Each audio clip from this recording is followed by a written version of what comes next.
Greetings. For those of you who don't already know my name, I won't say it. This video is being recorded in the hopes that at some point Donald Trump might see it.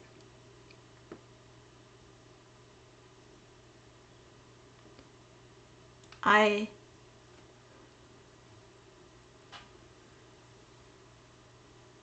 watched today and read an article along with it that addressed and told of your remarks regarding Miss Fiorina's face, your fellow candidate's face.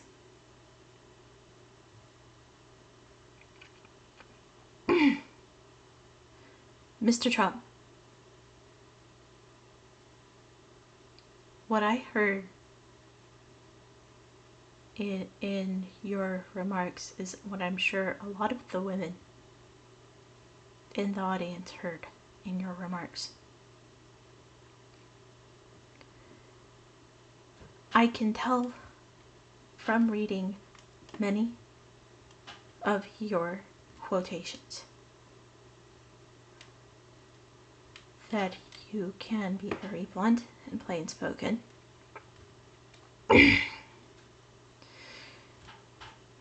And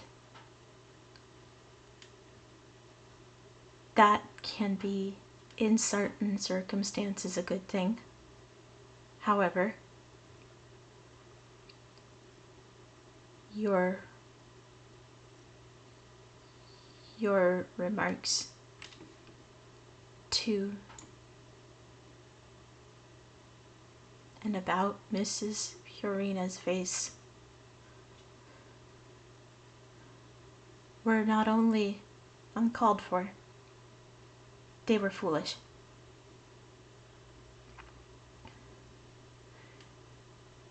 And I'm going to tell you why. What I heard in your comments, Mr. Trump, and what I'm sure a lot of the women in the audience during that recording also heard,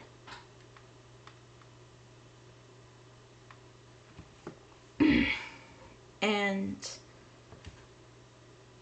moreover that I'm sure Milady Fiorina realized they heard,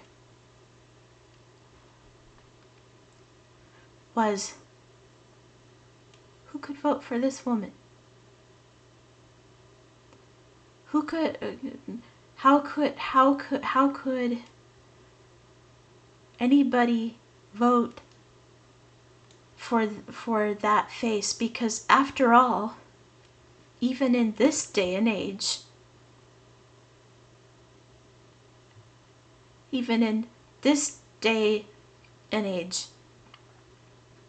it doesn't matter that this woman is an accomplished business person. It doesn't matter that she was the head of a major computer technology corporation. Hewlett-Packard, Mr. Trump. It doesn't matter that she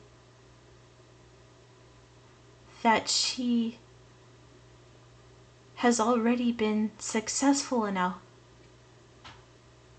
in getting enough people to believe in her that she even got on national TV with you.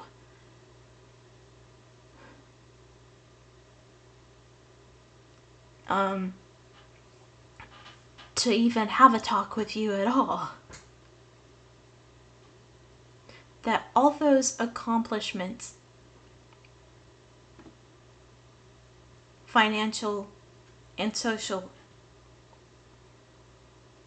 and that's not even touching on whatever personal accomplishments she may have already attained that I know nothing about and that are not relevant directly to her candidacy. that all those don't matter. Only her face.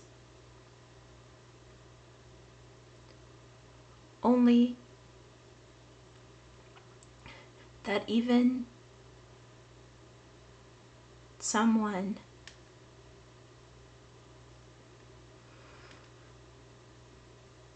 with as much accomplishment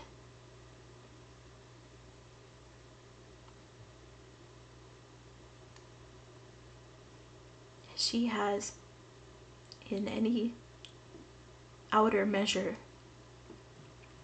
financially and socially, couldn't possibly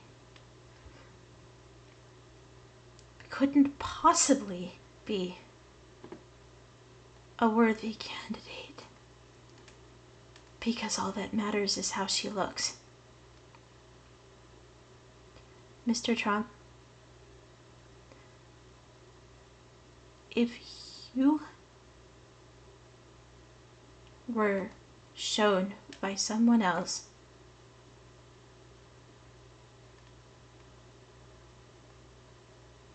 to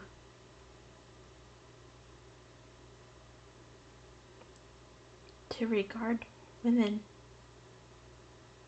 primarily for their looks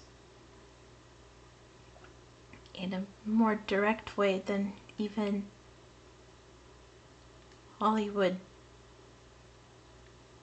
could send.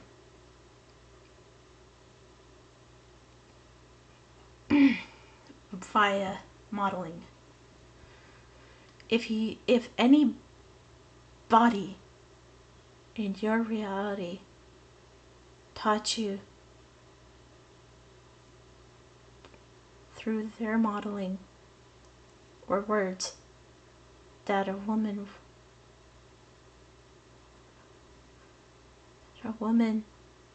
was worth only as much as her looks, then I'm very sorry for you.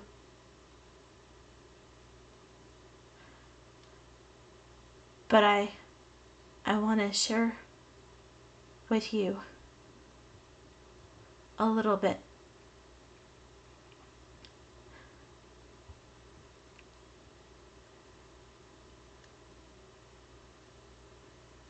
about what your average female at some point grapples with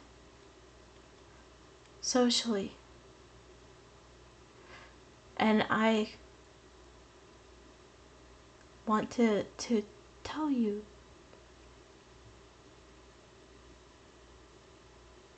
this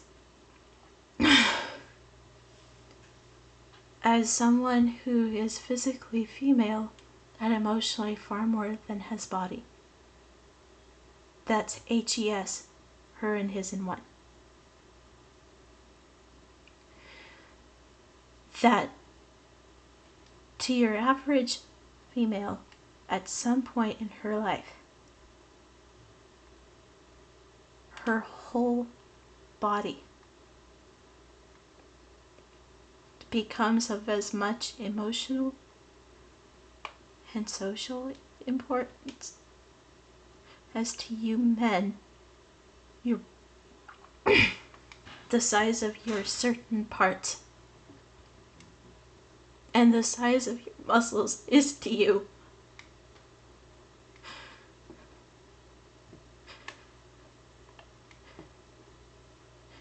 And for you to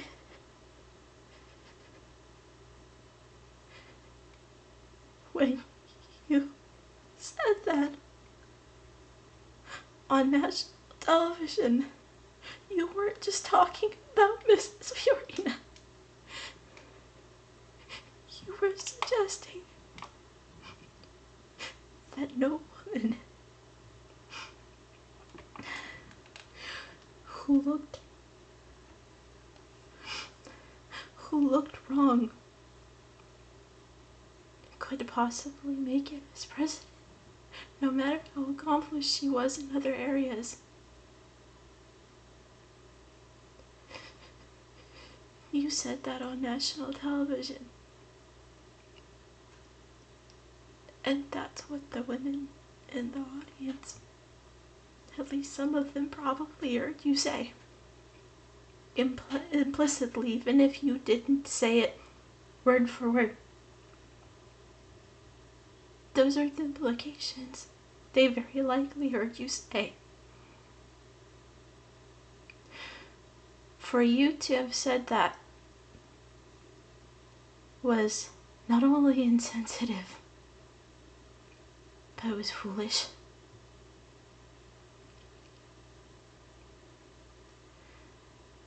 And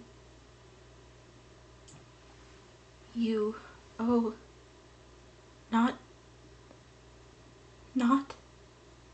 just Milady Fiorina, but all American women and girls a huge apology. Anybody who heard you or read that article,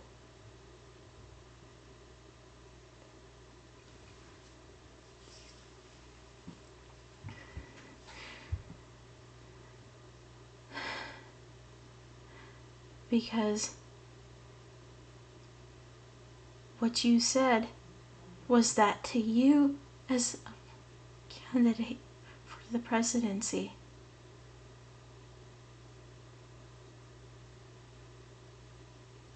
women who look wrong couldn't possibly get ahead.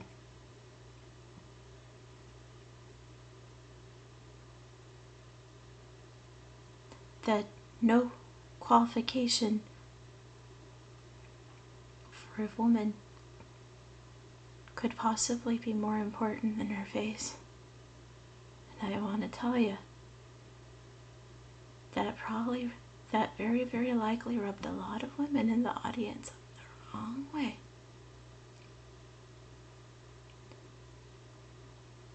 And if you don't apologize, at least to Milady Fiorina, you don't have the balls that I know some women I know.